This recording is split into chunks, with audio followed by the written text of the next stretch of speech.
Muy buenas tardes. Este es el trabajo presentado por el equipo Raptors, conformado por Sergio Emiliano Flores Zavala, líder del equipo, Uriel Jerónimo García Torres, Jair Altamirano Flores, Vanessa Juárez Reyes, Jesús Cordero Flores y su servidor Julio César Eón Villanueva. Bueno, para iniciar, el cuerpo humano ha sido estudiado a lo largo del tiempo por muchas personas, entre ellos historiadores y muchos antropólogos. El cuerpo humano ha sido catalogado como una herramienta mediante la cual podemos realizar acciones, técnicas y movimientos.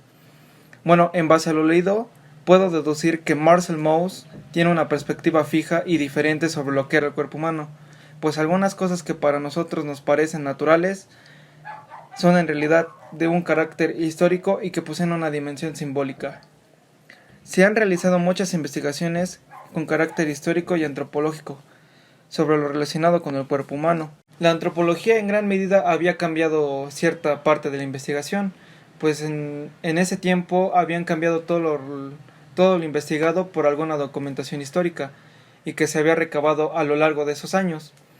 Los resultados que a veces se llegaron a obtener suelen ser diferentes, por ejemplo, el de un análogo suele ser muy diferente al de un antropólogo. Buenas tardes, mi nombre es Uriel Jerónimo García Torres y hablaré un poco sobre los historiadores y los antropólogos. En la historia se han producido algunos cambios. Pueblos sin historia se apresuran por tener una. En las sociedades con escritura, el desarrollo de la historia social ha centrado la atención sobre grupos que, en cierto modo, estaban normalmente fuera de la historia, como los iletrados, los campesinos o la clase obrera, la que supone ampliamente el repertorio de las fuentes empleadas. Principalmente este tipo de personas, estos subgrupos sociales, se decía que no podían generar una historia diferente y no eran tomados en cuenta para muchas otras cosas o situaciones. Solamente se enfocaban en lo que ellos podían hacer laboralmente, pero no en el cambio que a lo mejor podrían hacer culturalmente. La escritura comparativa que caracteriza el enfoque antropológico no es exclusiva de los antropólogos. Tanto los historiadores como los antropólogos realizan una comparación, ya sea traduciendo conceptos de una lengua a otra o también teniendo en cuenta el contexto cultural.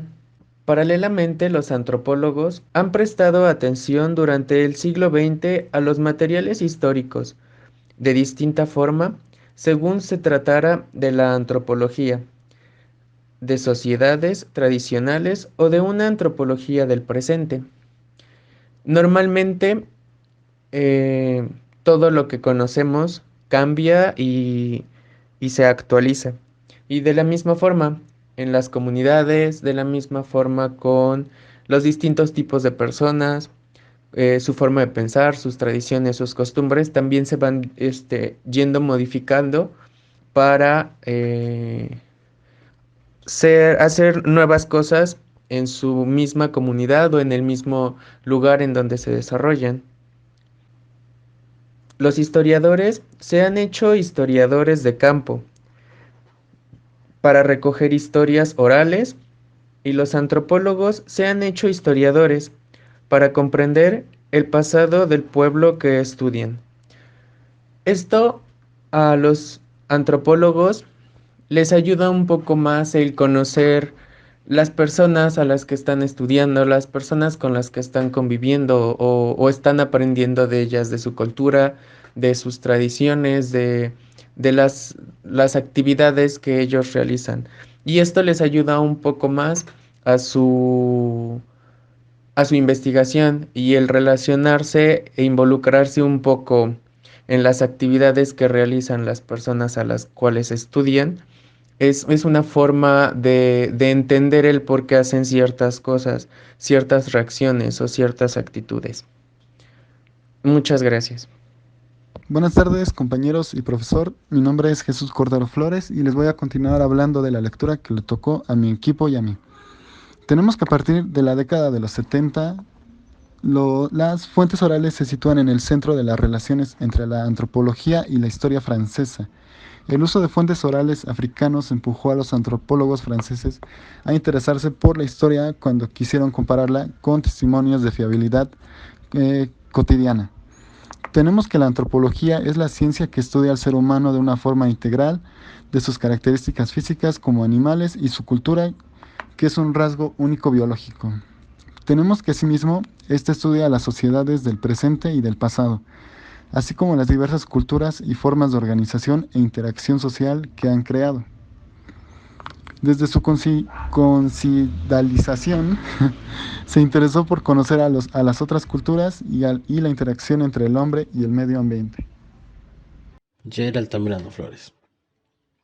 Vamos a hablar en este punto de una polémica muy grande, lo cual fue la división cultural del cuerpo para convertirlo en un objeto de ciencia social. ¿A qué vamos con esto?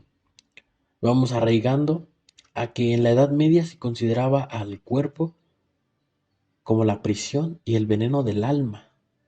Ok, pero ¿qué dice esto? La prisión porque el cuerpo llevaba un mantenimiento y un requerimiento, llevaba alimentación, llevaba un sistema que en ese tiempo todavía no se explicaban ellos, que para ellos decían que envenenaba el alma. ¿Pero por qué? Porque ahora llegaron los antropólogos, los historiadores, llegó el conocimiento más allá y querían entender el conjunto del cuerpo, de cómo se manifestaba en su totalidad.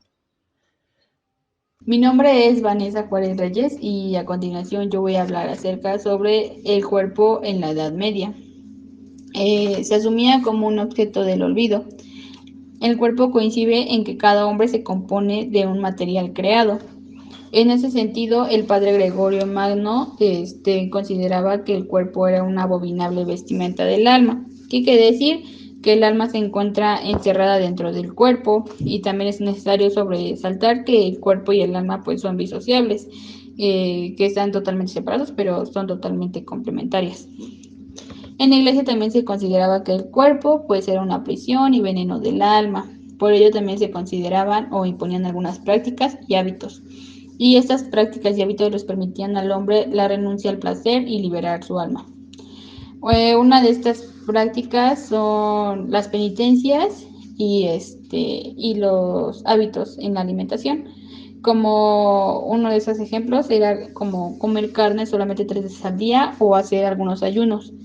En tensión o ambivalencia, el cuerpo se presenta mediante las lágrimas, por tanto espiritualizadas.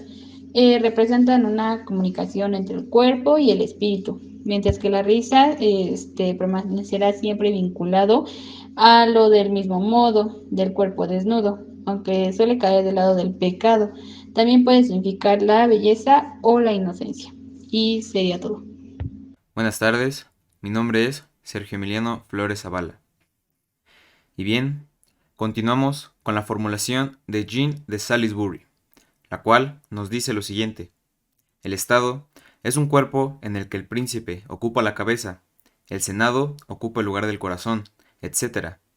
Esta misma tiene otras combinaciones, como la que compara la cabeza al Papa y el corazón al Rey. En pocas palabras, esto quiere hacer hincapié a que la cabeza representa la función del mandato y su posición, que vendría siendo el rango, y el corazón se refiere a todo lo espiritual y afectivo dentro de la persona. A pesar de que la historia del cuerpo tiene frases y aspectos más rápidos, es una historia globalmente lenta, lo cual es una ventaja para los autores, ya que proporcionan una visión de la historia con otro ritmo de procesos de más largo alcance. Además, la riqueza temática de la obra hace que el uso de las diferentes técnicas, actitudes o ideas sean mucho más concretas. De esa manera, la antropología histórica del cuerpo se suma a la construcción de una interpretación del ser humano, la cual hace justicia a una concepción integral. Para concluir, comprendimos la gran cantidad de variedades de los temas, intrigándonos por conocer realmente cuáles son los conceptos que podríamos encontrar en estas historias. Por lo que, a pesar de no conocer mucho sobre esto, podemos saber que siempre habrá algo más para conocer acerca de esta historia. Eso sería todo. Muchas gracias.